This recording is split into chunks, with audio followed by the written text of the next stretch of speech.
A+2 സ്വാഗതം. ഇന്ന് smart ration card, ആ കാർഡ് എങ്ങനെ ലഭിക്കും, അതിന്റെ പ്രത്യേകതകൾ എന്തൊക്കെയാണ് എന്നതിനെ സംബന്ധിച്ചിട്ടുള്ള വിശദ വിവരങ്ങൾ നിങ്ങളുമായി പങ്കുവെക്കുന്നു. നമ്മുടെ കൈവശം ഇപ്പോഴുള്ളത് പുസ്തക രൂപത്തിലുള്ള റേഷൻ കാർഡാണ്.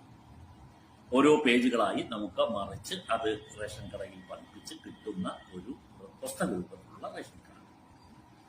കാലം മാറുകയാണ്, റേഷൻ കാർഡ് മാറിയേ പറ്റും. ATM കാർഡിന്റെ മാതൃകയിൽ നമുക്ക് പോക്കറ്റിൽ കൊണ്ട് നടക്കാവുന്ന വളരെ സിമ്പിളായ ഒരു കാർഡാണ് സ്മാർട്ട് റേഷൻ കാർഡ്. ഇപ്പോൾ എല്ലാ റേഷൻ കാർഡ് ഉടമകൾക്ക് വേണ്ടിയും ഈ സ്മാർട്ട് റേഷൻ കാർഡ് തയ്യാറായി കഴിഞ്ഞു. അത് നമുക്ക് ഓൺലൈൻ വഴി പ്രിന്റ് ചെയ്ത് വീട്ടിലിരുന്ന് തന്നെ ഈ റേഷൻ കാർഡ് സ്വന്തമാക്കാം. ഇതിനുവേണ്ടി സിവിൽ സപ്ലൈസ് ഓഫീസിലോ റേഷൻ കടകളിലോ പോയി